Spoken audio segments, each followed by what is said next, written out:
Será realmente possível alcançar a paz mundial? Sou Beatriz Varela e estamos aqui para mais um episódio de Questões que Importam. Hoje trazemos um tema que desafia a pensar no mundo em que vivemos. A paz, a justiça e o papel que cada um de nós pode ter na construção de sociedades mais equilibradas e inclusivas. E para esta conversa, tenho o enorme prazer de receber um convidado muito especial, o Edson Veiga. O Edson é mestre em Engenharia Informática pelo Instituto Superior Técnico e tem-se destacado como investigador em tecnologias emergentes como blockchain e Web3. Além disso, é um verdadeiro líder nato. Foi presidente da União de Estudantes Cabo-Verdianos de Lisboa, revitalizando a associação e promovendo o diálogo intercultural entre mais de 2.000 estudantes. Foi distinguido com prémios de mérito académico, entre eles a Huawei Merit Scholarship e o primeiro lugar no maior hackathon universitário de Portugal. É sem dúvida um jovem visionário, inovador e inspirador. Edson, é um prazer ter-te connosco. Obrigado por estares aqui. Muito obrigado, também obrigado pelo convite e espero ir agregar valor aí no desenrolar das perguntas. Certamente. Hoje iremos manter o nosso foco nos ODS, especialmente no ODS 16, que representa um dos 17 Objetivos de Desenvolvimento Sustentável das Nações Unidas. Para quem não sabe, as ODS são um plano global para erradicar a pobreza, proteger o planeta e garantir prosperidade até 2030. A ODS 16 é particularmente importante porque se centra em promover sociedades pacíficas e inclusivas e garantir o acesso à justiça e construir instituições eficazes, responsáveis e, acima de tudo, transparentes. Mas no mundo atual, marcado por desigualdades, conflitos e polarização, será que ainda é possível alcançar a paz de forma realista? É sobre essa paz e sobre o papel dos jovens na sua construção que vamos conversar hoje com Edson. Começando com a nossa primeira pergunta, queria dizer, quando falamos de paz, do que estamos realmente a falar? É a ausência de guerra ou acaba por ser algo mais profundo? Sim, a paz ultrapassa muito a questão da ausência da guerra. É uma questão também de justiça social, respeito e um bocado também acho que a minha palavra favorita atualmente, empatia entre as pessoas. Porque muitas vezes eu enquanto criança posso dizer assim, eu via a paz ausência de guerra. Porque sempre falava-se há falta de paz por causa das guerras, mas quando formos ver agora as sociedades, podemos ver que não há paz quando falta de comida ao final do mês, ou falta de dinheiro para pagar as despesas ou para a tua saúde. Então ultrapassa muito essa questão das guerras e por isso o que eu posso dizer é necessário uma harmonia social, um bem-estar para se alcançar a paz. Ok. E dito isso, achas que a paz é um conceito universal ou varia conforme a cultura, a história e também o contexto político? Eu diria que a paz é um ideal universal, mas como é interpretada a paz varia muito com o histórico da pessoa, o lugar onde vive, porque o contexto é muito importante. Porque, por exemplo, uma pessoa que vive num lugar onde está a existir guerra atualmente, talvez a paz seria o término da guerra, ter a liberdade, mas, por exemplo, em Cabo Verde, podemos dizer que a paz seria ter estabilidade social, ter a solidariedade entre as pessoas. Então, o contexto da pessoa contribui muito pela percepção de paz. Perfeito. E achas que em todos os países, ou melhor, achas que todos os líderes estão verdadeiramente interessados em alcançar a paz? Ou é muitas vezes uma narrativa conveniente? É assim, para um político ter discursos políticos promovendo a paz é fácil. Agora, pagar o preço que implica ter a paz, nem todos os políticos estão dispostos a aplicar a isso. Podemos usar um exemplo atual. Temos o Donald Trump, que estava praticamente a implorar que recebesse o Nobel da Paz, por estar a tentar contribuir pela paz na faixa de Gaza, também na Ucrânia, mas se formos ver nas pequenas políticas que ele vem implementando, não é contribuir pela paz. Podemos ver nos Estados Unidos hoje em dia, a comunidade imigrante não tem paz. Tens crianças, pais, que vivem com medo até de levar os filhos à escola. Então, os políticos muitas vezes usam isso mais para a questão de ter bónus políticos e não estão dispostos a pagar pela verdadeira paz. Boa resposta. Passando também um bocadinho para outra vertente desta ODS, ela também acaba por falar de instituições eficazes e transparentes. A falta de confiança nas instituições é hoje uma das maiores ameaças à paz? Eu acredito que sim, porque quando as nossas instituições falham, estamos a abrir espaço para o populismo, para a desconfiança e para a desordem. Porque normalmente as pessoas precisam de uma referência e as instituições costumam ser o farol para que a sociedade consiga viver de forma equilibrada. Podemos dar o exemplo de instituições de justiça. Se as pessoas começam a desacreditar nas instituições que são responsáveis pela implementação e manutenção da justiça, as pessoas já não têm de quem temer ou então simplesmente entram num desacreditar que é perigoso. Porque podemos ver no caso aqui em Portugal, no caso do Odair Muniz, tu tens a população teve um grau de revolta que teve um impacto na sociedade geral, que tivemos as manifestações com autocarros a serem queimados, com uma certa violência o nível de manifestação que teve. Porquê? Porque uma certa comunidade foi demonstrar o desacreditar no poder judicial. Então, temos esses riscos. Hoje em dia temos também o discurso de ódio, temos o populismo, que é muito fruto do desacreditar dessas instituições. E como é que a tecnologia, que certamente tu conheces bem, pode contribuir para tornar as instituições mais justas e transparentes? É assim, a tecnologia nos trouxe acesso à informação, que é uma coisa que uns anos atrás não era da mesma forma. E esse acesso à informação nos permite consciencializar sobre diferentes temas. Só que há que ter um trabalho agora para simplificar e adaptar a forma como fazemos a informação verdadeira chegar às pessoas. Porque também temos a questão de fake news, que temos que balancear esses dois mundos. E depois também a tecnologia, por exemplo, a tecnologia de blockchain, que é a qual estou a trabalhar ultimamente, que nos consegue dar mais valias, tanto a nível de auditoria, também temos a questão de tornar as informações públicas, facilitar o acesso da população às informações. Porque eu acho que só tendo uma sociedade consciente é que poderemos alcançar esses objetivos da OCDE 16. E a tecnologia acho que tem um papel muito importante, só que há que ter atenção a usar a tecnologia com propósito social e ético, não só utilizar a tecnologia. Seria possível falar-nos um bocado mais sobre esse projeto que acabaste de mencionar? Assim, o projeto que eu estou a trabalhar nesse momento tem a ver com fazer o traceability das cerejas. Existem as cerejas de fundão, então a ideia é ter um cadastro de todas as etapas do processo, desde da agricultura até a fase onde o produto chega ao supermercado. Então o cliente final ter acesso a todo tipo de informação, pesticidas e mais ou menos isso. Ok. Então acaba por ser possível comatar esse lado negro que pode ser que a tecnologia pode trazer relativamente à desinformação e à manipulação digital através de iniciativas como essa. Sim.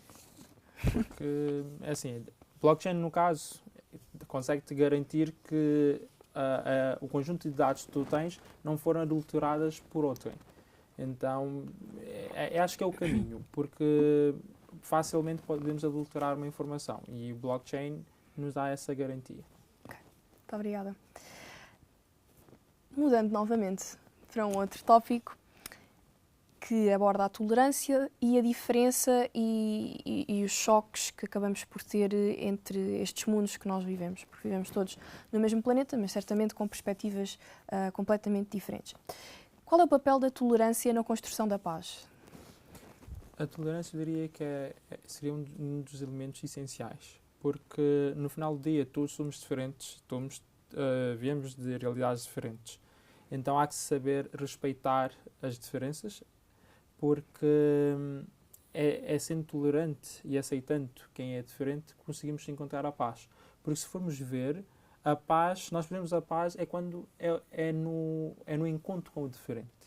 Então essa necessidade de compreendermos que o diferente existe e por ser diferente não é diretamente mau, que não é uma relação proporcional, é que há o caminho. Acho que tivemos grandes evoluções a nível social, a nível de tolerância e igualdade e empatia nas nossas sociedades, posso dizer, precisamente ocidentais, mas nos últimos anos, com a ascensão das forças da extrema-direita, temos vindo a ver as nossas sociedades a perderem, a tirarem a tolerância como um valor essencial para viver numa paz social. Ok, mas de que maneira é que nós conseguimos definir os limites da tolerância? Será realmente possível aceitar tudo, mesmo quando o outro acaba por negar direitos humanos básicos? É aí é que está. Mencionaste um termo importante, que são os direitos básicos de cada ser humano. Eu acho que é aí também que entra o limite da tolerância. Porque há que se ter tolerância para o diferente, mas também há que se ter coragem moral para confrontar esse limite que a tolerância tem. Porque o mau é o mau e o certo é o certo. Por vezes há momentos em que se tende a se normalizar coisas que não são corretas. Então há que haver um equilíbrio. Há que ter pessoas corajosas no seu tempo para combaterem coisas. Podemos dar o exemplo de Cabo Verde. Se Amílcar Cabral, na altura, não tivesse levantado contra o colonialismo que acontecia em Cabo Verde, que provocava fome, desigualdade social e todos os problemas que na altura existiam no país, hoje não tínhamos o Cabo Verde que hoje estamos a festejar, por exemplo, a nossa ida ao Mundial. Então, temos de ser homens do nosso tempo e lutar contra as coisas, porque nem sempre o que é dito certo realmente é certo. Mas é exatamente aí que chegamos, porque, por exemplo, no Ocidente e no Oriente temos visões distintas de liberdade, justiça e até mesmo sobre a própria noção de paz. Como é que vamos conseguir efetivamente promover o diálogo entre visões tão diferentes sem cair na questão da imposição cultural? Eu acho que aqui realmente a cultura é o principal desafio, porque, como uma vez tinha lido, nós nascemos como uma esponja, mas depois é de acordo com as nossas vivências é que a esponja vai se moldando. Eu, por acaso, eu vivi durante 4 anos na China, que é um país onde o conceito de liberdade de expressão é totalmente diferente. Tu podes dizer tudo desde que não atinja o Partido Comunista, que controla aquilo. E também, a nível tecnológico, tudo que tu fazes na internet é controlado, é auditado pelo poder central. Enquanto que nós aqui no Ocidente, isso eram coisas que nunca iam ser aceitas. Só que, por exemplo, o que eu reparei lá, principalmente os estudantes dos Estados Unidos e da Europa, quando iam para lá, tinham muita dificuldade em adaptar. Porquê? Os europeus e as pessoas dos Estados Unidos têm a ideia de que eles são, eles é que sabem como é que deve ser. E eu via esses estudantes com dificuldade em adaptar a realidade do país e não abertos a perceber porque é que as coisas eram assim naquele país. Porque acho que aqui, o exemplo que eu quero dar é para chegar ao ponto que, ao confrontarmos com algo diferente, antes de criticarmos e apontarmos o dedo, é bom perceber o historial, o porquê de ser assim. Porque compreendendo o porquê de ser assim, conseguimos perceber e construir um meio termo bom para os dois lados. Porque muitas vezes estamos a ficar presos no que nós achamos a nossa ideia do certo e depois, consequentemente, estamos a ultrapassar o limite do outro. Acho que é um bocado esse caminho que é a questão também da empatia, de colocar no lugar do outro e não só ver no teu espelho. Boa resposta. E pronto, não é dar graça, mas tu és um jovem líder e certamente inspiras várias pessoas. E acreditas que a tua geração vê a paz de forma diferente das anteriores? Ou... É assim, o contexto. Isso vai ao encontro do início da conversa. Se formos ver os nossos avós que nasceram e cresceram antes da independência, tinham uma realidade diferente da nossa. Hoje vivemos num mundo cada vez mais globalizado. Hoje o que acontece nos Estados Unidos tem maior impacto na nossa vida, mesmo que não seja direto, mas só o facto de saber já te afeta de uma forma diferente. Então, acredito que nós temos uma visão diferente, porque é aquela coisa, podemos ver aqui o caso de Portugal. O que acontece na faixa de Gaza nos afeta porque temos a televisão sempre a transmitir aquela informação, então, de uma certa forma, atinge. Então, de certa forma, há tipo uma maior vontade da nossa parte de fazer alguma coisa para contribuir para isso. Eu, por exemplo, quando começou a guerra na Rússia, melhor, quando a Rússia atacou a Ucrânia, espero que não seja, é a minha interpretação dos fatos, a TV, eu abria, era sempre a mesma notícia e começou a afetar-me, tipo, o meu estado de humor. Então, acho que nós jovens hoje em dia já preocupamos com mais coisas, e talvez também por causa disso que por vezes temos mais problemas psicológicos, depressão e tal, porque temos muita informação e é aquela coisa, não dá para termos paz se o nosso colega, o nosso irmão ao lado não estiver bem. Então, eu acho que é isso. Acho que os nossos antepassados estavam mais blindados do que acontecia nos outros pontos do globo. Ok. E acreditas que seja um bocado utópico acreditar que se alcance a paz, por exemplo, entre a Ucrânia e a Rússia e em casos mais dramáticos como na faixa de Gaza, entre Israel e a Palestina? Porque é possível notar que nas redes sociais há bastante este discurso de que sempre foi assim e sempre será. De que maneira que realmente nós podemos efetivamente mudar as coisas? Isso é aquela questão de pagar o preço para alcançar a paz. Nem todos estão. Porque hoje, se formos ver a sociedade, temos pessoas que estão a lucrar com isso. E muitas vezes são essas instituições que precisam de dar um passo em frente. Porque se formos ver, os Estados Unidos podia facilmente conseguir parar um desses conflitos. Mas quem está a vender a maior parte dessas armas é os Estados Unidos. Ou seja, é uma questão de equilíbrio entre o interesse das nações e o interesse, e a preocupação com os outros Estados. Mas se formos ver a guerra que acontece na Ucrânia e na faixa de Gaza, digamos, são praticamente iguais em termos da essência. Sim. Mas se formos ver como é que os países europeus e os Estados Unidos intervêm, não são da mesma forma. E se formos ver, temos um país agressor e um país que é simplesmente massacrado. Então,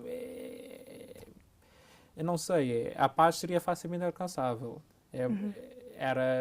Os países que têm maior influência atuarem de forma efetiva, mas não é o que acontece. Sim.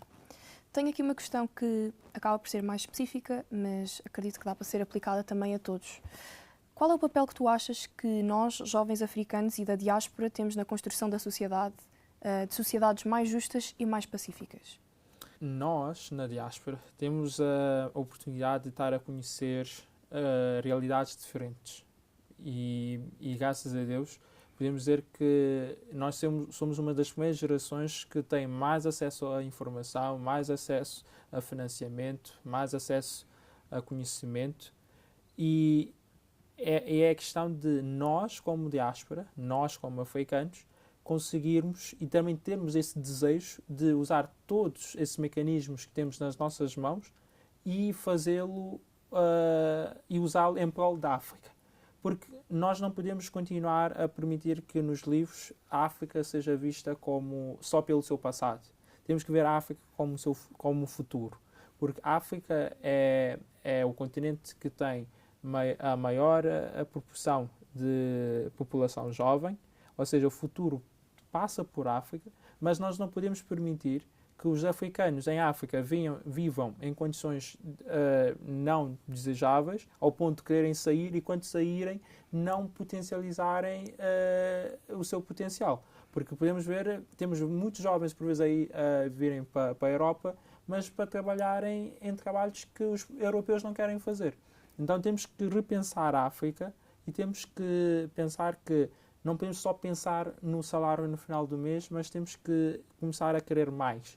Porque há muito potencial em África, só que estamos a permitir que a história repita, que é termos diamantes, temos ouro, mas nós não somos nós que estamos a transformar essas pedras preciosas. Acho que é um bocado isso que precisamos fazer para termos um futuro mais risonho e mais paz na África.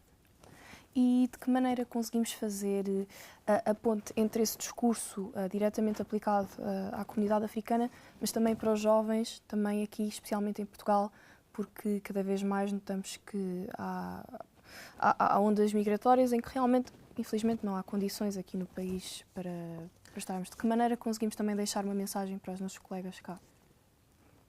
Há duas formas de fazer.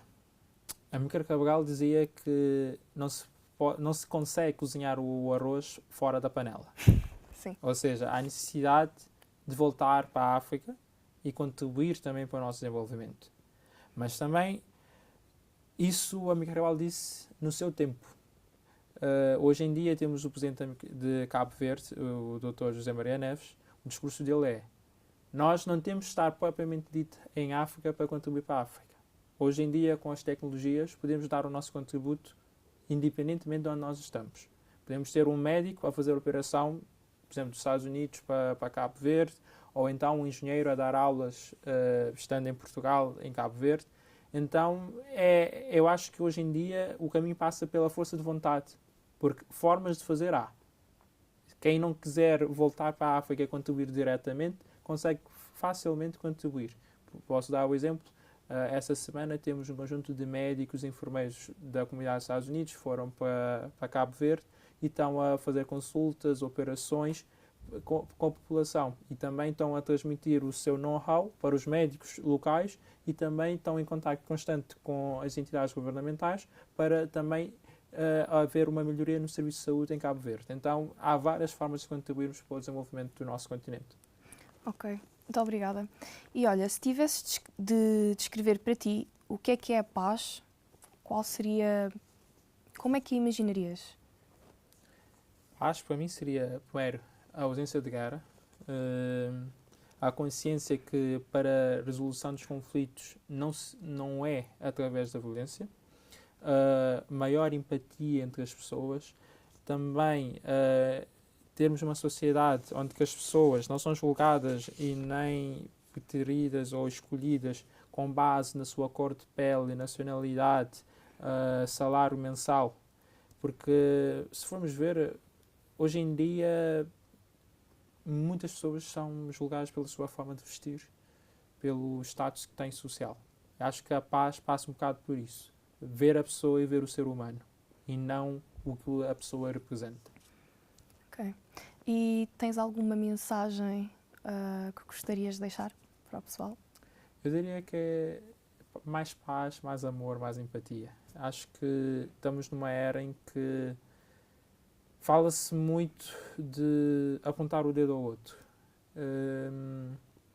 Eu por vezes faço o exercício de entrar nos comentários das notícias das principais televisões aqui em Portugal e eu nem sei porque que continuo a fazer, porque é uma tristeza enorme.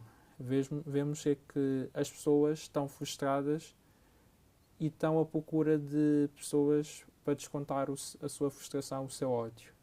E temos visto, por exemplo, aqui em Portugal, muita falta de empatia. Essa semana eu estou especialmente triste porque tivemos a morte de uma grávida, mas não se fala da perda humana. Fala-se da imigração. Então, eu não sei, o rumo que estamos a levar é perigoso e acho que há que se puxar mais pelos valores que estamos a perder, porque se nós não fizermos isso, vamos continuar a ter crises da saúde mental, como estamos a ter muitos. Os nossos adolescentes estão cada vez mais traumatizados, temos a depressão, o número de suicídio a aumentar, e isso é um bocado por causa disso. Estamos tão focados em apontar o dedo ao outro que não estamos a tratar tipo do nosso coração. Por isso, mais paz, mais amor. Muito obrigada. Edson, foi certamente uma conversa rica e inspiradora. Falámos de tecnologia, justiça, tolerância e, sobretudo, esperança. Ouvir jovens como tu, mais uma vez, é essencial porque, tal como tu disseste, é nas novas gerações que reside a coragem. Obrigada por ter estado connosco e obrigada também a quem nos acompanhou. Este foi mais um episódio de Questões que Importam, porque há perguntas que mudam tudo. Muito obrigada.